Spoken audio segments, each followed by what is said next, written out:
Bonjour à toutes, bonjour à tous, bienvenue pour cette nouvelle vidéo. Donc j'ai une personne qui m'a demandé d'étudier son thème par rapport à son avenir professionnel tout simplement et son développement personnel aussi. Ça peut faire figure de développement personnel pour qu'il progresse dans sa vie et qu'il devienne finalement une meilleure version de lui-même. Alors, on va étudier tout de suite ce thème pour voir, car cette personne m'a mentionné qu'elle traversait des difficultés professionnelles, était un peu dans le doute, était un peu, comment dire, dans des remises en cause professionnelles, tout simplement. Et donc, je vais attaquer avec vous et vous montrer un peu. Je ne suis pas professionnel dans l'astrologie, je suis un passionné, mais je ne suis pas reconnu en tant que professionnel. Donc, pardonnez si vous avez des commentaires et des erreurs à faire mentionner, n'hésitez pas, ce ne sera que plus enrichissant pour la chaîne. Donc maintenant, on est parti. Alors, on voit tout de suite l'aspect du milieu du ciel qui est ici, hein, à 5 degrés 09. Alors, on voit le milieu du ciel, donc qui est en Capricorne. Qui est en Capricorne. Et donc déjà, dans la maison du Capricorne, la maison 10, de toute façon, le milieu du ciel est toujours dans la maison 10, mais il est aussi en Capricorne ici. Voilà, il descend bien dans l'axe du Capricorne. Donc, ce qui veut dire que c'est une personne qui va être reconnue socialement comme un Capricorne et qui sera reconnue du moins pour ses qualités de Capricorne. Donc, c'est la ténacité, la persévérance, ne rien lâcher, parce que c'est vrai que c'est une personne qui vient du Cancer. Et en ce moment, dans ce remaniement, elle a tendance à s'essouffler un peu, lâcher ses projets pro, ne pas aller au bout de ses projets pro. Et c'est ce côté cancer, justement, qui fait que peut-être aussi on peut être trop impliqué dans sa famille, trop proche de sa famille, et finalement, on devrait prendre des risques. euh, Sachant qu'en plus, dans la prise de risque, on voit bien qu'il y a l'ascendant bélier et la lune en sagittaire qui font que cette personne va être encouragée justement à prendre des initiatives, prendre des risques. Voilà. Ce qu'on peut remarquer aussi dans le milieu du ciel, donc la reconnaissance sociale et le professionnel, c'est qu'il y a Vénus. Vous voyez, Vénus, là, elle n'est pas conjointe au milieu du ciel, mais elle est en maison 10, ainsi collée à la part de fortune. Donc, il peut y avoir un lien avec tout ce qui touche à Vénus, c'est-à-dire, selon moi, le milieu féminin, les femmes. Il peut y avoir une aide ou un apport féminin, un apport des femmes, ou un métier féminin, ou un métier ayant beaucoup de femmes euh, qui puisse justement le conduire à développer sa part de fortune qui est ici. Donc une aide des femmes, hein, tout simplement, ou quelque chose de féminin, d'artistique aussi, parce que c'est là aussi une forme de créativité. Il y a peut-être des qualités créatives chez cette personne. Euh, on pourrait dire que ah, vous savez, c'est pas simple, hein, il me vient plein de choses à l'idée, mais conjoint à la part de fortune, en tout cas, ça peut lui apporter des sacrées belles ressources, parce qu'avoir une part de fortune en maison 10, c'est plutôt intéressant. Voilà. Alors, il y a quand même des barrières, c'est le fameux Saturne. On peut voir aussi, pardon, je m'étale un peu, on peut voir aussi le Neptune qui peut montrer l'imaginaire. Neptune qui est ici, là, en vert, vert bleu. Ça peut faire penser à, dans la carrière, ça sera connu comme quelqu'un de créatif, d'imaginaire, peut-être d'intuitif, qui peut aussi très bien travailler dans les liquides, tout ce qui est liquide, dans la spiritualité aussi, c'est tout à fait possible. Imaginaire, voilà, spiritualité. Alors, quand on regarde spiritualité aussi, on peut regarder ses fortes capacités, parce qu'il y a quand même des fortes capacités. Il faut savoir que c'est quand même de la maison 1 à la maison 6. De la maison 1 à la maison 6, c'est plutôt les planètes intérieures. Et là, c'est plutôt ce qui va nous dévoiler à l'extérieur. Donc, on peut remarquer quand même aussi Saturne, faire attention, le Saturne est dans la maison 12, qui est quand même les grandes maladies.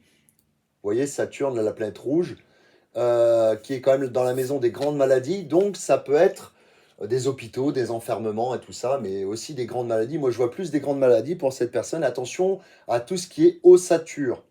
Voilà, ossature, cartilage, peut-être une faiblesse au niveau du froid. Voilà, une personne qui a très froid ou qui supporte mal les pays froids ou les saisons humides et froides qui sont mauvaises pour elle. Donc elle aura peut-être tendance, avec le Jupiter en Sagittaire, à voyager, aller dans des pays plutôt chauds. Voilà, c'est tout à fait possible. Donc, mais elle va fuir les pays du Nord, entre guillemets. On pourrait penser qu'elle va fuir vers les pays du Nord. Alors, on va voir au niveau de ses capacités aussi, au niveau de la Lune et Jupiter, regardez qu'ils sont quand même conjoints. Donc, ça amplifie l'émotionnel Sagittaire, le voyage, déjà, si on prend euh, Vénus, Vénus, la Lune et Jupiter en Sagittaire, on voit le goût des voyages, mais des grands déplacements. Des grands déplacements, des grandes philosophies, des religions aussi. Ça fait apparaître quand même un intérêt pour la religion, les philosophies de la vie et tout ça. Et conjoint à la Lune, ça amplifie encore plus l'émotionnel de la personne, sachant que ça se trouve dans la maison 8. Dans la maison 8, la maison de la transformation. Pardon, attendez, je vais... Hop, voilà. La maison des transformations. Beaucoup de transformations très bénéfiques pour cette personne. Des transformations qui vont peut-être paraître dures parce qu'on voit bien une opposition entre la Lune et Jupiter et Saturne. Des transformations qui risquent d'être extrêmement dures, mais que cette personne va surmonter. Et derrière ces transformations va naître une nouvelle personne encore plus efficace, encore plus rayonnante. Donc, il ne faut pas qu'elle se décourage. Voilà. Donc, faire preuve de persévérance. Je dis bien de persévérance dans ses projets parce que le Capricorne, c'est la persévérance. Hein, la persévérance, aller au bout de ses objectifs parce que cette personne, justement, ne va pas en ce moment au bout de ses objectifs. Et il faut qu'elle lâche absolument rien. Elle aura sûrement, comme je l'ai dit, l'aide des femmes et ça va lui apporter beaucoup d'argent car il y a la part de fortune en maison 10. Voilà. Et peut-être aussi, si bien, travailler dans les métiers en rapport avec l'eau, les liquides, l'intuition, faire travailler l'intuition, l'imagination, voilà, et la créativité avec Vénus. Voilà, ça peut être dans ce genre de domaine. Voilà. Ou le médical. C'est possible aussi qu'il y ait un lien avec le médical, avec Neptune, mais encore à voir. Alors, cette personne, je lui ai dit comme ça qu'elle attirait beaucoup de personnes vierges dans son entourage. Alors, pourquoi elle attire des personnes vierges dans son entourage? Tout simplement parce qu'elle a Chiron. Et Chiron, c'est vrai que quand on a Chiron dans un signe, on a tendance à attirer autour de nous. Moi, vous voyez, j'ai Chiron en taureau, bah, j'attire les taureaux. Et je m'entends super bien avec les taureaux. C'est bizarre, mais c'est comme si ces gens étaient là, de ce signe, et Chiron, pour finalement soigner nos blessures et nous aider ainsi à évoluer finalement. Voilà. Donc en plus en maison 6, maison de la Vierge, vous voyez. Donc là, on peut penser par exemple des femmes vierges qui vont l'aider à évoluer. On peut penser parce qu'on voit qu'en plus Chiron fait un bon aspect. Bon là, c'est pas noté sur le graphe, mais là il est à 24 degrés et vous voyez sa Vénus est à 21 degrés. Ça fait un trigone, ce qu'on appelle un trigone. Donc quelque chose d'extrêmement positif, comparé au sextile qui est positif tout court, mais pas extrêmement. Et donc on peut penser à des femmes vierges, par exemple, qui l'aideront à évoluer. Bon, là je sais que je m'égare peut-être, mais bon. Il me disait aussi, et guérir ses blessures. Les femmes vierges l'aideront à guérir sa blessure, ou voir les hommes vierges. Et vous savez, curieusement, en ce moment, il est embauché dans son travail actuellement par quelqu'un qui est du signe de la Vierge. Voilà. Donc, toutes les personnes vierges qu'il rencontrera sur son parcours pourront lui apporter énormément de choses bénéfiques. Voilà. Alors ensuite, on voit qu'il a un Mars en Lion. Donc l'action qui est conjoint, enfin qui fait un trigone à son Jupiter et à sa Lune, ce qui veut dire que pour son bien-être émotionnel, il va falloir qu'il soit un peu hyperactif. Hein. Étant donné que c'est un trait bleu que vous voyez là, cette personne a besoin de beaucoup d'activités, beaucoup de voyages, beaucoup d'actions. Un lien avec l'ego aussi, il faut qu'il mette son ego en avant parce qu'il a quand même Mars en Lion. Mars, il faut qu'il se mette en avant. Il faut qu'il, c'est une personne, en plus dans la maison 5. Donc Mars va quelque part le pousser euh, dans l'action, dans la créativité, dans le rayonnement. Il faut vraiment, l'action va lui porter plein de bonnes choses. L'inaction va lui faire défaut, va, va entraver sa progression, pardon. Il va falloir absolument qu'il soit dans l'action tout le temps. Voilà. S'il est inactif pendant un certain nombre de temps, trop, un peu trop, bon, ça dépend des personnes, pour lui, il va peut-être avoir des passages, des coups de déprime. Donc il faut absolument que qu'il soit dans l'action, qu'il soit dans l'hyperaction, qu'il fasse du sport, qu'il range chez lui, parce que je sais que chez lui, il a des petits problèmes de rangement. Et donc, bah, par exemple, au lieu de regarder des films, des séries, comme la personne me le disait, autant passer à l'action, ranger, tout mettre propre, être dans les tâches régulières à tout mettre, tout ranger, tout classifier et faire beaucoup de sport, se cultiver énormément. euh, voilà, j'ai envie de dire être tout le temps dans l'action. Bon, c'est pas compliqué, pas le cul sur un fauteuil, entre guillemets, il me comprendra. Alors ensuite, on peut voir la Lilith dans le signe, dans la maison numéro 2. Lilith est ici. Et donc, ce qui peut, quand la personne guérira sa Lilith, parce que pour l'instant, elle ne l'a pas guérie, forcément, c'est une personne qui a un certain âge, mais elle n'a pas encore fait tout le cheminement de sa vie, loin de là. Dans la maison 2, ça peut donner un rapport avec l'argent.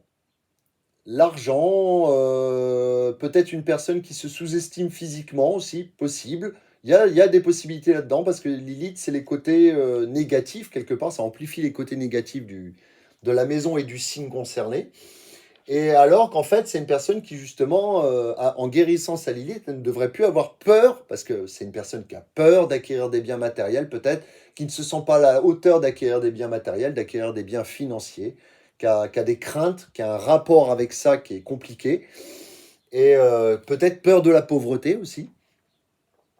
Et donc, finalement, ben, ça va peut-être l'amener euh, à, justement, en guérissant sa Lilith, à accepter, en fait, de gagner de l'argent, accepter, parce que peut-être inconsciemment, elle n'accepte pas, ou il y a comme quelque chose de négatif en rapport avec l'argent, en tout cas. Voilà, à guérir, finalement. La maison 2, c'est quand même la maison des biens matériels et de l'aspect financier. Et sans m'étaler, comme je vous dis, j'ai encore beaucoup de connaissances en astrologie à travailler. Et puis, je ne mémorise pas tout. Il faut que ça soit du rabâchage pour moi pour que ça rentre. Alors, même si je suis passionné par cet art en question, alors il a aussi Lilith en Gémeaux. Donc, on peut penser à des difficultés d'expression, difficultés d'élocution, difficultés pour écrire. Euh, Il y a eu certaines difficultés peut-être dans les écoles de second cycle. On pourrait parler de collège.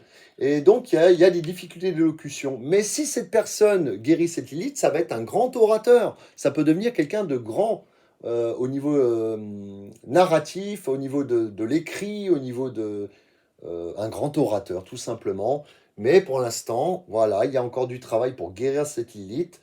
Cette personne n'a pas forcément la confiance qu'elle devrait avoir en elle pour prendre les devants, hein, sachant qu'il y a quand même le support de son ascendant bélier qui est fonceur, qui risque tout, qui sait prendre des risques, finalement. Et en plus, sa lune en Sagittaire, son émotionnel Sagittaire, qui a le goût aussi du risque et des, des pays lointains. Donc la prise de risque avec pays lointains, non, non, ça peut être des bonnes choses. Le problème, alors c'est une personne qui a un point commun avec moi, c'est qu'elle a un Saturne à 13 degrés, alors que moi j'ai un Saturne à 13 degrés ici. Donc ça veut dire qu'on va avoir un passage critique en même temps tous les deux, hein. On devrait avoir un passage assez critique dans un an et demi.